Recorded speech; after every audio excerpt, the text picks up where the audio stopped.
to go get his suit and tie and pick which sneakers that I'm going to bury him in. My son overdosed at the age of 22 years old. Prescription opioids. It only takes a little to lose a lot. Visit cdc.gov/RxAwareness. Brought to you by the Department of Health in Marion County and Ocala Fire Rescue. We'll have a mix of clouds and sunshine today with a shower or thunderstorm this afternoon and a high of 90 to 93, then partly cloudy tonight, low 70 to 74. Wednesday will be partly cloudy with a shower, thunderstorm, and spots in the afternoon, high tomorrow 91 to 93, then partly sunny Thursday with a strong thunderstorm and spots in the afternoon and a high of 91 to 96. From the Florida Weather Center, I'm Holly Holder. WOCA. Ocala.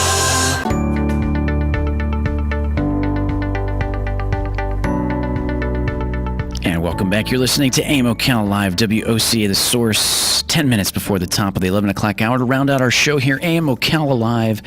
As I have on the phone now, I have Mr.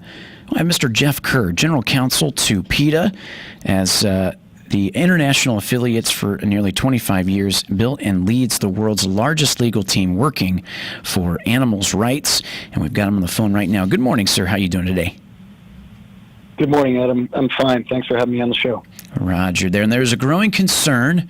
Factory farms, slaughterhouses, where COVID-19 has run rampant, will pose a risk to future health of even Americans, us, without the right safety measures. And there's a call for transparency, and that's essential not only to prevent a potential spike in COVID-19 cases, but to hold facilities accountable for practices and the idea of how they are with animals and all that stuff. And that's what you're here to talk a little bit about. And welcome to the show. Thank you. That's right.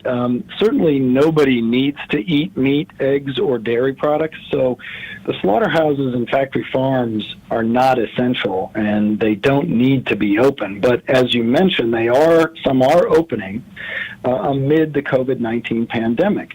And of course, they are becoming COVID hotspots, as in some instances, literally hundreds of their workers are testing positive for the virus. And the transparency that is so important, it's more important now than ever, precisely because of the crowding and the filthy conditions that can lead to these disease outbreaks. Don't forget that COVID-19 started in a wet market in China. Well, a slaughterhouse is nothing more than a large wet market.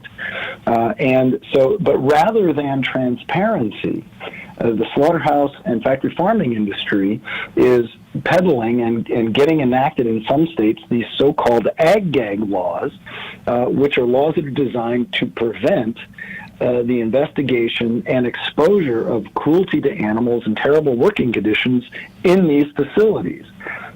PETA has succeeded in keeping them from getting to the desks of governors in 19 states.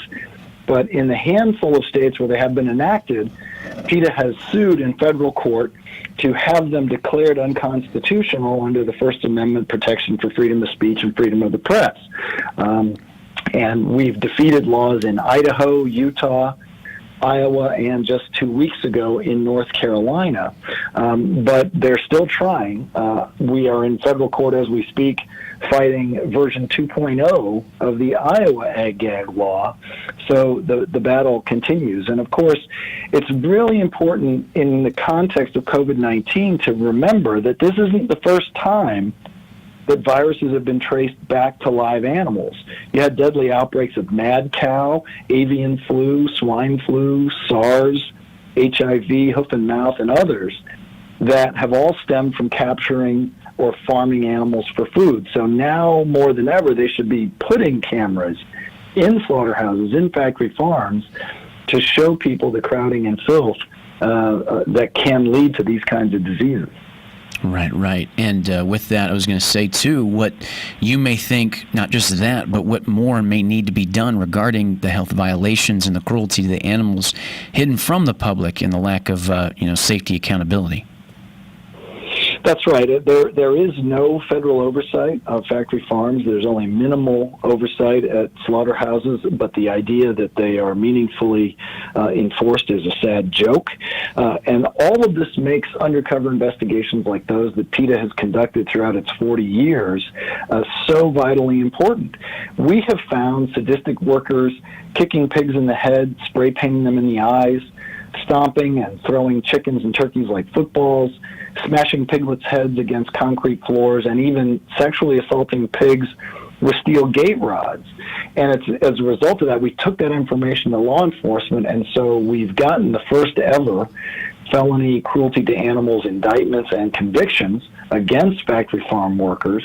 But this is why these ag-gag laws are so insidious and why they have to be fought so much. And of course, the most important thing that people can do to avoid being part of this and to stop it is by adopting a vegan diet. And they can go to PETA.org, PETA.org, to download our free vegan starter kit. Got great recipes, delicious food, and tips on how to make the transition. It's very easy to do, and it's clearly the way of the future. Absolutely. Now, with this, do you guys see more of a trend for a lot more people kind of, not only just visiting your site for more information, but in the idea of kind of setting up a little bit of a foundation, like you said on the website, to let people be more informed on how they can change their diet to incorporate less meat and more vegetarian type foods? Do you see more and more people statistically maybe turning towards that, especially after COVID-19? Absolutely. The demand for vegan food has never been higher, both in this country and internationally. The U.S.'s top two dairies have declared bankruptcy due to falling demand. We're seeing vegan milks, whether it be almond milk, rice milk, soy milk, flying off the shelves. And the companies, importantly, are responding to this consumer demand.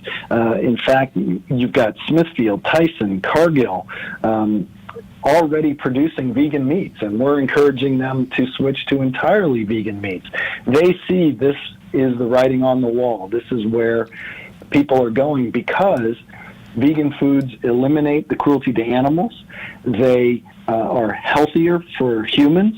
Animal products have been connected to cancer, obesity, heart disease, and they're better for the environment because you're getting rid of the major cause of greenhouse gas emissions through factory farming, and there's no environmental runoff. So it's better for the animals, better for human health, and it's better for the environment.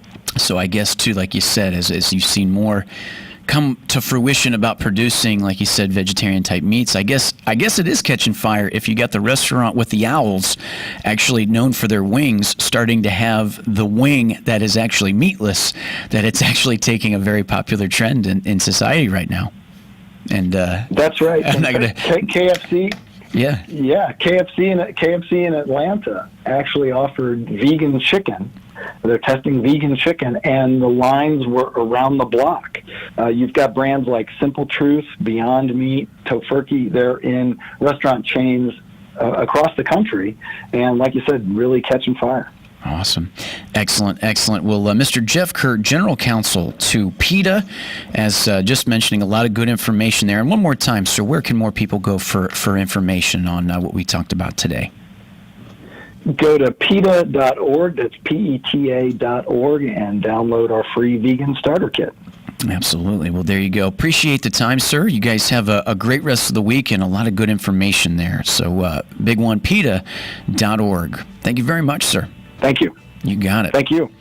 As we make our way to the top of the 11 o'clock hour for AM Ocala Live here, so we had a good show for you. As we said, we just finished there. Jeff Kerr, General Counselor to PETA, and a lot of good information as things, we see more change coming through within our country and society, and one of them there too is the idea of the treatment of animals when it comes to the production of meat and everything else that goes on for the quality of. As we wrapped up a little bit before that with the idea of actually thinking about emotional well-being that comes along with certain illnesses, such as maybe your gut, maybe your guts overall. There's digestive issues and such that would be attached to well-being. And, of course, we had Matt Gibbs, Sunrise Automotive, and In the Garden with Caroline Baldwin. So good show. Stay tuned for tomorrow. A lot of good stuff coming your way for AM Ocala Live here at The Source. And until tomorrow, goodbye.